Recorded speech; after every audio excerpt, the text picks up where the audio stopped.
ನಮಸ್ಕಾರ, ನೀವು ನೋಡ್ತಾ ಇದ್ದೀರಾ ಶ್ರೀ ಮಾರಿಕಾಂಬಾ ಡಿಜಿಟಲ್ ಟಿವಿ. ನಾನು ಸೃಷ್ಟಿ ನಾಯ್ಕ್.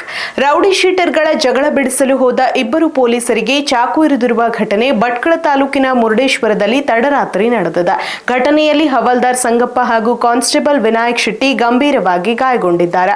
ಜಗಳದ ವೇಳೆ ಮನೋಜ್ ಎಂಬ ಯುವಕನಿಗೂ ಚಾಕು ಇರಿತವಾಗಿದ್ದು ಆತ ಪ್ರಾಣಾಪಾಯದಿಂದ ಪಾರಾಗಿದ್ದಾನೆ. ಗಂಭೀರವಾಗಿ ಗಾಯಗೊಂಡ ಇಬ್ಬರು ಪೊಲೀಸರನ್ನು ಹೆಚ್ಚಿನ ಚಿಕಿತ್ಸೆಗಾಗಿ ಮಂಗಳೂರಿನ ಆದರ್ಶ ಆಸ್ಪತ್ರೆಗೆ ರವಾನಿಸಲಾಗಿದೆ.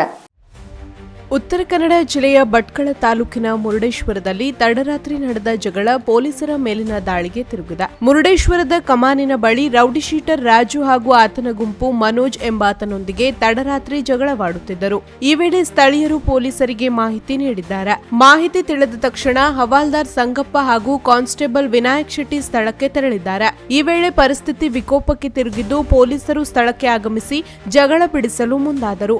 ಈ ಸಂದರ್ಭದಲ್ಲಿ ರೌಡಿ ಶೀಟರ್ ರಾಜು ಹಾಗೂ ಆತನ ಗುಂಪು ಪೊಲೀಸರ ಮೇಲೆಯೇ ಚಾಕುವಿನಿಂದ ದಾಳಿ ಮಾಡಿದ.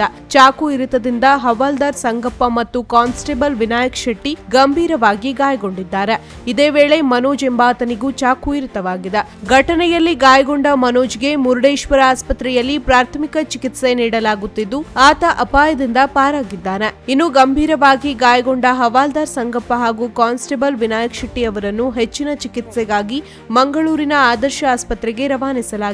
ಘಟನೆ ಸಂಬಂಧ ಮುರುಡೇಶ್ವರ ಪೊಲೀಸ್ ಠಾಣೆಯಲ್ಲಿ ಪ್ರಕರಣ ದಾಖಲಾಗಿದೆ. ರಾಜು, ರಿತಿಕ್, ಮದನ್ ನಾಯ್ಕ್, ಯೋಗೇಶ್ ಹಾಗೂ ದರ್ಶನ್ ವಿರುದ್ಧ ಪ್ರಕರಣ ದಾಖಲಿಸಿಕೊಂಡು ಪೊಲೀಸರು ತನಿಖೆ ಕೈಗೊಂಡಿದ್ದಾರೆ. ಈ ಪ್ರಕರಣದಲ್ಲಿ ಇಬ್ಬರನ್ನು ವಶಕ್ಕೆ ಪಡೆದಿದ್ದು ಉಳಿದ ಆರೋಪಿಗಳಿಗಾಗಿ ಪೊಲೀಸರು ಶೋಧ ಕಾರ್ಯ ಮುಂದುವರೆಸಿದ್ದಾರೆ. ಜಗಳ ಬಿಡಿಸಲು ತೆರಳಿದ್ದ ಪೊಲೀಸರಿಗೆ ಚಾಕು ಇರಿದಿರುವ ಘಟನೆ ಮುರುಡೇಶ್ವರದಲ್ಲಿ ಆತಂಕಕ್ಕೆ ಕಾರಣವಾಗಿದೆ.